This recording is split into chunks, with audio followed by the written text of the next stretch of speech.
E aí pessoal, tudo bem com vocês? Eu sou o Júnior do canal Liberdade de Mochila. Estou aqui hoje com os meus amigos do Portão de Embarque e a gente vai falar um pouquinho sobre o destino Cuba. Vamos lá?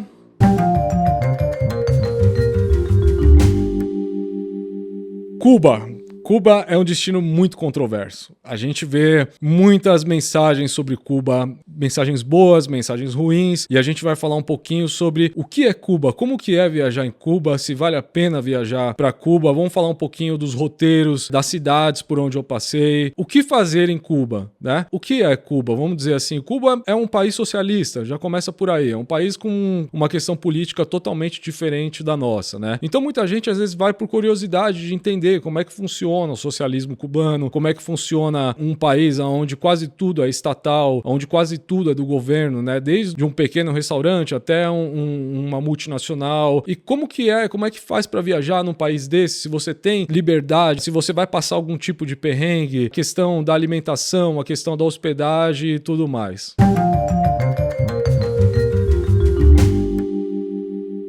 Destino Cuba é para todos. Para todos. Desde você que quer fazer um roteiro de luxo, até você que é mochileiro como eu e quer fazer uma viagem econômica. Em Cuba você vai encontrar desde um resort de bandeira americana, 6 estrelas, até as hospedagens nas casas dos cubanos, onde eu geralmente acabo ficando hospedado por um preço de aproximadamente aí $5 a diária.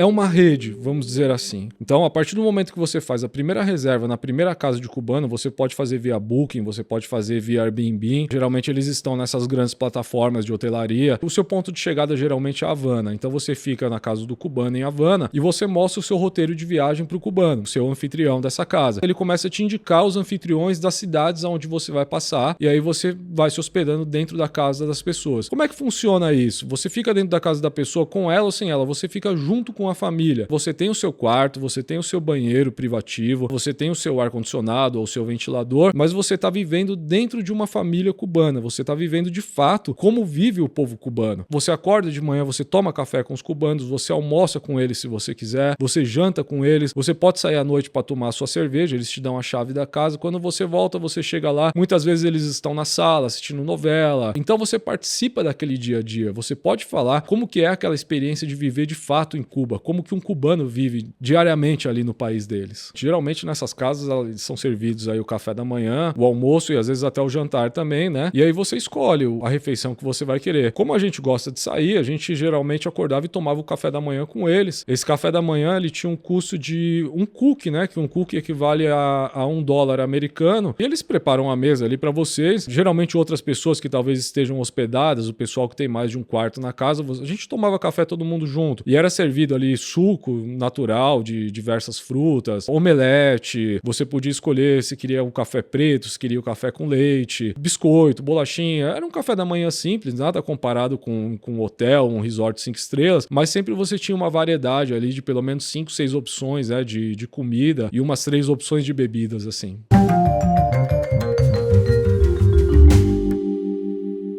Comida de rua em Cuba ela é muito parecida com a comida do Brasil. A base deles é o arroz e o feijão preto. O feijão preto você encontra assim em todos os lugares. Tem um prato que chama arroz congré, que é um arroz com feijão preto como se fosse uma feijoada nossa, só que ele já vem misturado ali, né? Tem outro prato que eu gostei muito que chama roupa vieja, que é a roupa velha, que é uma carne como se fosse a nossa carne louca, uma carne desfiada assim com cebola, com pimentão. Ela já vem desfiada assim, então é um prato maravilhoso. Os ingredientes assim que você vai mais encontrar em Cuba são frutos do mar. Frutos do mar você encontra. A gente teve, por exemplo, lugares que a gente foi que eu consegui comer lagosta pagando R$20, assim, o prato de lagosta. Então valeu muito a pena. Peixes diversos você vai encontrar, além da carne de porco e a carne de frango, que também é bem vasta na ilha, né? A dificuldade, assim, para encontrar realmente a carne de boi, talvez você tenha uma certa dificuldade para encontrar, até por conta da questão de Cuba ser uma ilha, né? Cuba é um pedaço de terra no meio do mar do Caribe ali, e você não tem tanto pasto assim para você cultivar o gado. E o gado ele é utilizado na agricultura e o que o gado fornece, eles acabam utilizando ali para a criação de manteigas e outros derivados ali do leite, né? Por isso que geralmente eles não matam a vaca, né? Eles deixam a vaca viver um bom tempo ali em Cuba.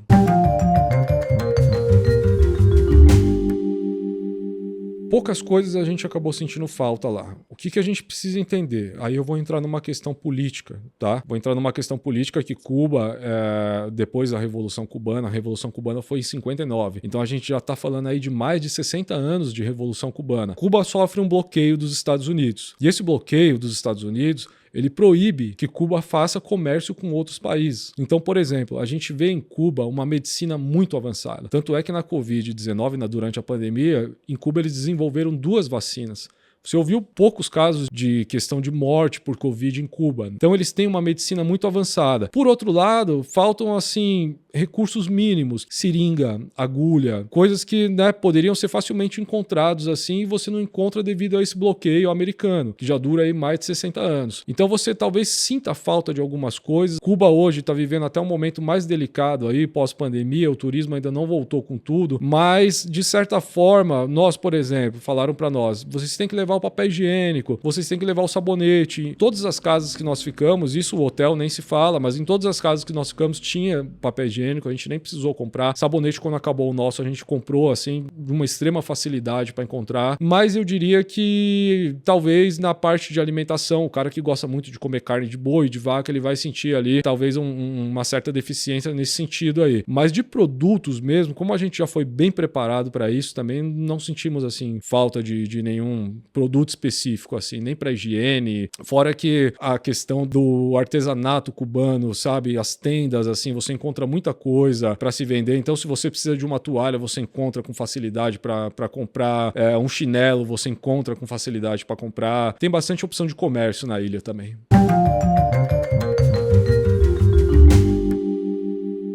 Cuba é uma ilha pequena, né? Qual que é o produto base de Cuba? É a cana-de-açúcar, né? O rum cubano, que é mundialmente conhecido, e o tabaco, o charuto. Então, o charuto cubano está entre aí os 3 melhores do mundo, né?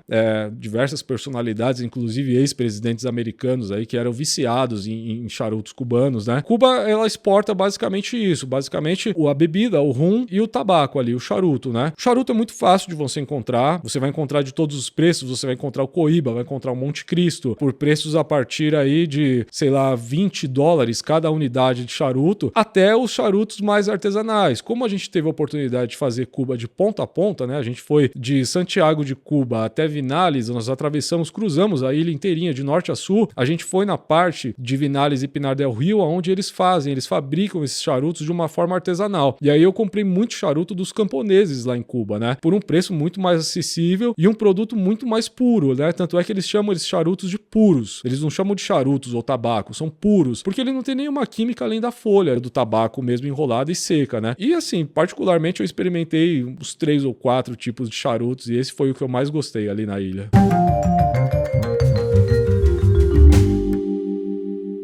Em Cuba ele tem algumas restrições em relação ao que você pode utilizar, você como turista, e o que você pode utilizar como povo cubano. O povo cubano, por exemplo, ele pode utilizar o ônibus de viagem do turista, mas o turista não pode utilizar o ônibus de viagem do cubano. E por que ele não pode utilizar o ônibus de viagem do cubano? Porque o ônibus de viagem do cubano, para você andar, por exemplo, 100 km, você paga o equivalente a R$3. Isso não é justo. Então eles criaram uma empresa que chama Via Azul, que é uma empresa rodoviária, e essa empresa atende basicamente o turismo em Cuba, né? E você compra pela internet os trechos que você quer fazer dentro do site dessa empresa, e aí você consegue viajar de ônibus. Eu não aluguei carro em Cuba, eu não recomendo alugar carro em Cuba, apesar que, assim, quem gosta de dirigir, tranquilo, as estradas, elas não têm uma condição tão boas, assim, para dirigir, mas o ônibus é super barato e funciona super bem, assim, com ar-condicionado, tranquilo. Então a gente chegou por Havana, não fizemos nenhum trecho aéreo dentro de Cuba, foi tudo feito de ônibus mesmo, né? E existe trecho aéreo dentro de Cuba?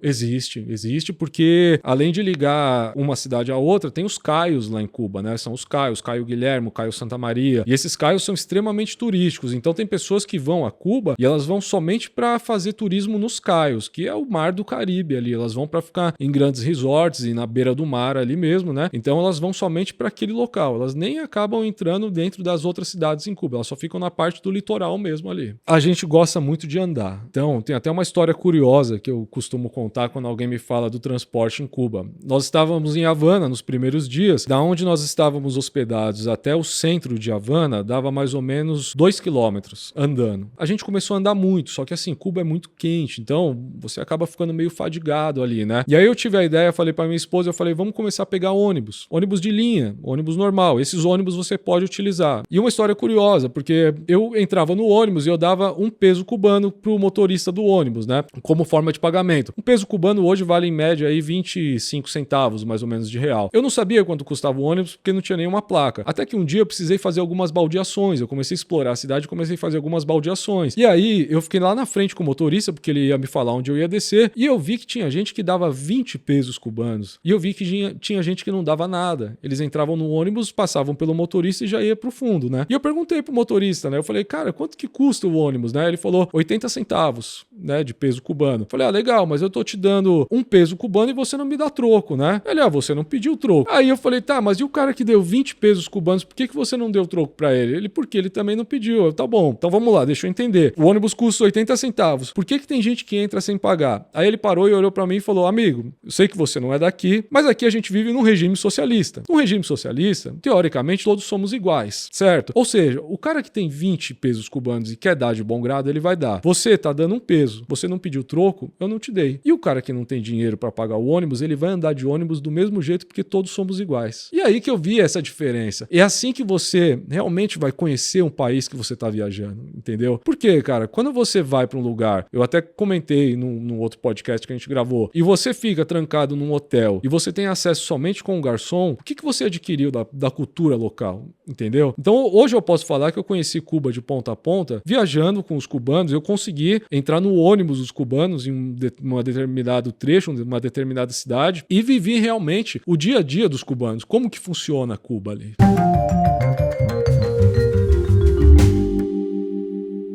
Eu diria que, assim, talvez é um povo mais amável no sentido de conversas. Eles amam o Brasil, eles adoram a música brasileira, eles adoram Roberto Carlos, eles adoram, assim, conversar com você. Então, muitas vezes a gente estava andando na rua e a gente ia comer uma comida de rua e a gente sentava na guia, na calçada e chegava um cubano. E geralmente quando chega uma pessoa perto de você, você sempre tem aquele pensamento de, opa, é alguma coisa, né? Segundo as intenções, vai me pedir dinheiro, vai querer alguma coisa em troca. E não, eles gostavam de conversar sobre futebol, sobre política, sobre a questão da música. Teve um sujeito lá que me começou a cantar uma música não era Guilherme Arantes, era um outro cantor, que nem eu lembrava desse cantor. Como que era o nome do cantor lá? José Augusto. Ele perguntou pra mim se eu conhecia o José Augusto. Eu falei, o cantor brasileiro? Ele o José Augusto. Eu falei, nossa, cara, mas nem no Brasil o José Augusto é tão famoso assim, né? Já foi, né? Ele, não, eu sou apaixonado pelo José Augusto, eu adoro novelas, então, as novelas brasileiras, elas são reprisadas lá em Cuba, né? Então eles são apaixonados, assim, pela cultura brasileira. Eu diria que, com certeza, é o povo mais amável que eu conheci, assim, nesse sentido de troca, de experiência, de conversa. Foi muito legal.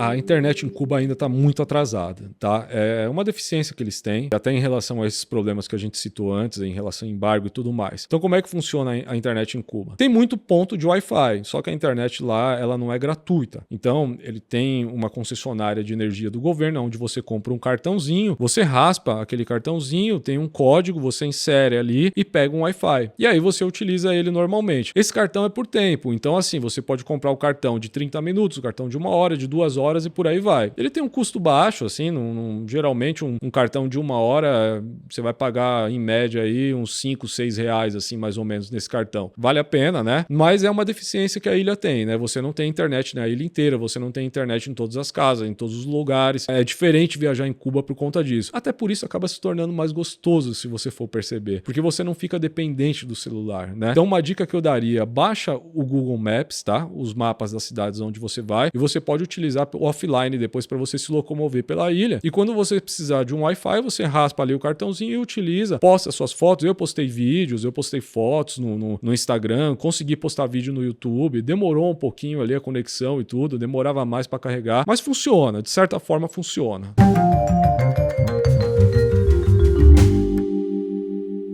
Eu eu acho que a gente pode começar falando de Havana, né? Capital de Cuba, a maior cidade de Cuba, e geralmente é o ponto de chegada aí de todos os voos que chegam em Cuba, com exceção daqueles que vão diretamente para os caios, né, que eu falei. Cara, em Havana tem muita coisa. Eu recomendo você ficar uns 4 dias em Havana. Você vai ter, assim, muita oficina de cultura, você vai ter muita arte, você vai ter muito restaurante bacana, transporte fluvial, você vai ter ônibus, você vai ter praias que existem em Havanas para você conhecer, você vai ter um mercado de artesanato lindo e gigantesco, assim, para você garimpar. Fora que Havana é onde toca o coração de Cuba, vamos dizer assim, né? A parte política. Então você vai ter o Museu da Revolução, você tem o Hotel Nacional de Cuba, que é o hotel mais famoso de Cuba, onde grandes presidentes se hospedaram. Você pode entrar no hotel, no saguão do hotel. Eu fui até a piscina do hotel, minha mulher não deixou eu entrar na piscina, mas eu queria entrar, tava calor. Tem muita coisa bacana para você fazer em Havana. Eu recomendo uns 4 dias em Havana, assim, para explorar bem, vale muito a pena. Tem um fato curioso que a gente tava andando nas ruas de Havana, olhei um prédio e vi escrito Ministério das Comunicações de Cuba. E eu falei, eu queria conhecer, queria entrar pra ver como é que é. Porque a minha ideia era tentar fazer uma entrevista com alguma pessoa do governo cubano. Só que assim, esses prédios são restritos, né, para trabalhadores e as pessoas ali do alto escalão do governo cubano, né, Ministério das Comunicações. E eu consegui entrar, conversei com algumas pessoas ali dentro e 2 diretores desceram e deram uma entrevista pra mim e a gente falou sobre a situação em Cuba, a gente falou sobre o governo brasileiro, a gente falou sobre o governo cubano. Foi muito legal, valeu muito a pena, assim. Me deram uma baita abertura. Depois de Havana, nós fomos pra Varadero. Varadero é um balneário. Aí eu recomendo você a ficar num hotel, num resort, tá? Frente mar. A praia mais bonita que eu já vi na minha vida, sem sombra de dúvidas, assim, um mar, uma piscina sem ondas, quentinho, assim, a temperatura da água é entre 28 graus, assim, sabe? Depois de lá, é praia. Varadero é praia. Você pega um hotel, pega um all-inclusive, curte ali e tal, e fica ali uns 2, 3 dias, mais ou menos. De Varadero, a gente foi pra Trinidad. Trinidad também é uma cidade que tem a parte do litoral, vale muito a pena conhecer, as praias são bem bonitas, e já começa a entrar mais para uma parte do interior de Cuba. Então nós fizemos assim, passeios a cavalo, com cachoeira, a gente experimentou o charuto dos camponeses ali de Cuba, conversou com muita gente e por aí vai. Saindo de Trinidad, a gente começou a ir mais pro sul da ilha. Aí nós fomos na verdade pro meio. Antes de chegar no sul, a gente chegou no meio da ilha, que é a cidade de Santa Clara. Santa Clara, para quem não sabe, é o berço da Revolução Cubana, é o estopim da Revolução Cubana, onde teve ali o ataque ao trem blindado, né, do exército do antigo governo de Cuba, que era do ditador Fulgêncio Batista, e foi ali com o ataque do trem blindado que deu-se o estupim ali da Revolução Cubana. E para quem gosta de história, de cultura, Santa Clara é a cidade onde estão enterrados os restos mortais do Che Guevara. E aí você visita o memorial do Che Guevara, você visita o Café Revolução e outros locais assim mais ligados à história da Revolução Cubana.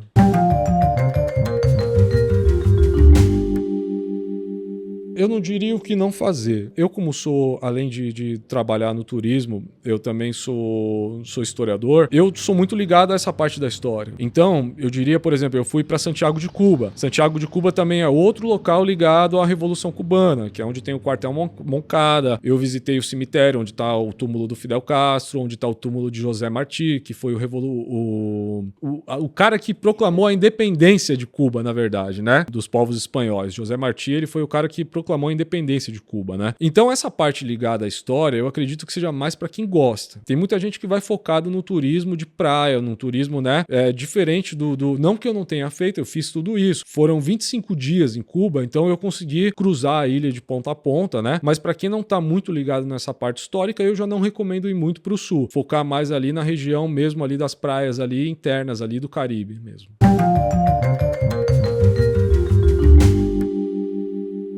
Você vai encontrar viagens para Cuba assim em todos os valores diferentes. Vamos dizer, se você quer fazer um roteiro de luxo, você gasta às vezes até $10.000 para fazer uma viagem para Cuba. Isso ficando em hotel 5 estrelas, indo para Varadero com guia, com transporte, com transfer, aeroporto, hotel, aeroporto. Numa viagem mais econômica, eu diria aí que você vai gastar numa média de mais ou menos uns R$3.000, tirando o aéreo, dependendo quanto tempo você vai ficar nesse lugar. Foi mais ou menos o que a gente gastou fazendo tudo, com refeição, com hospedagem, com os transportes internos, com exceção do aéreo. O aéreo você vai pagar numa média aí de uns R$2.500 e de volta, né? E quanto tempo ficar vai depender do seu roteiro. Como nós fizemos a ilha inteira, 25 dias deu, tranquilo, sobrou. Eu diria que sobraram assim uns 3 dias. A gente acabou ficando até mais tempo em algumas cidades do que a gente gostaria, porque já não tinha mais tanta coisa para se descobrir. Mas assim, Havana, Varadeiro, em uma semana você faz tranquilo, tá? Que seria o básico ali para você conhecer um pouco de Cuba. Agora, se você quiser explorar Santa Clara, Trinidad, que são esses lugares que eu falei, e ir para a parte mais ao norte, que é onde tem a plantação de tabaco, onde tem os camponeses, que é Vinales, Pinar del Rio, uns 12 dias assim estaria de bom tamanho, já daria para curtir bastante. Hotel, diária média em torno de R$250 o casal, tá? No nosso caso,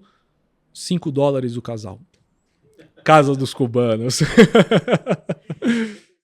Refeição depende de onde você for comer, claro. A gente comia muita coisa na rua, tá? Então, assim, comida de rua é extremamente barato. Você vai gastar pouquinho. Tem muita fruta, eles vendem muita fruta na rua. Então, você acaba andando, comendo fruta, chupando sorvete. Inclusive, em Cuba, eu chupei o sorvete mais gostoso da minha vida, que foi um sorvete de coco. E ele é servido na casca do coco. O Alexandre, ele também experimentou esse sorvete e a gente falou, cara, foi o melhor sorvete que a gente já tomou na vida, nesse sorvete aí, né? Mas, assim, um restaurante, diria assim, um restaurante top lá em Cuba, você vai encontrar aí por 150, R$200 uma refeição. Um restaurante mediano onde você vai comer muito bem, você vai gastar numa média aí de uns R$50 mais ou menos, tranquilo. Então você come bem e come tranquilo.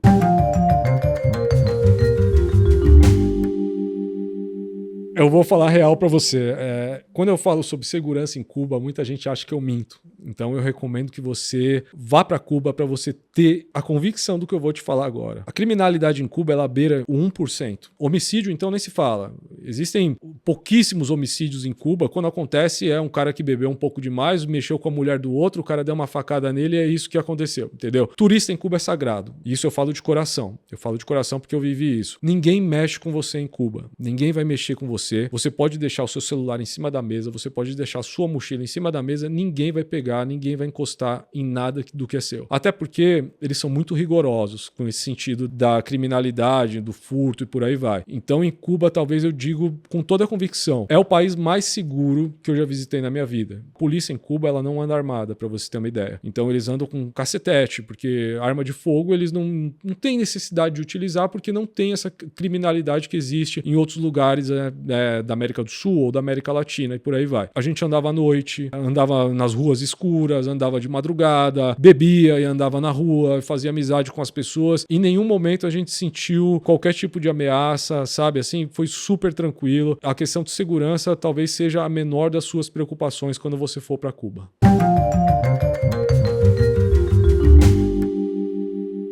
Dica de ouro de Cuba são tantas, mas assim, vou bater de novo na tecla do povo cubano. O povo cubano é maravilhoso, é um povo extremamente inteligente. Você tá hospedado na casa de uma pessoa e aí aquela pessoa, ela é sua anfitriã, ela serve o seu café da manhã e ela é uma médica ou é uma engenheira, astrofísica. Ela estudou na Rússia, então ela fala ali o espanhol, ela fala o inglês, ela fala o russo. Então eles têm muita cultura, é muita troca de experiência que você tem em Cuba. É como eu disse, você fala sobre futebol, sobre religião, sobre a política, comida, você fala sobre tudo com os cubanos. Fora que é um povo alegre, Cuba respira música, então a cada esquina que você vai é um pessoal dançando salsa na rua, é um cara com um violão aqui, e eles são extremamente receptivos. Você chega perto deles, eles perguntam onde você é, eles querem saber mais sobre você, e o bacana disso é que você não precisa esperar nenhum tipo de interesse deles, eles fazem isso de coração, justamente para fazer amizade, para ter esse relacionamento com você. Então a dica de ouro é essa, aproveite Cuba, converse com o povo cubano, você vai ver dificuldades, você vai ver problemas, como em todos os lugares do mundo, não existe nenhum lugar perfeito, mas eu costumo muito fazer uma relação entre miséria e pobreza. A gente vê em muitos lugares que a gente viaja, a gente voltou da Índia há pouco tempo e a gente viu, não só na Índia, como aqui no Brasil,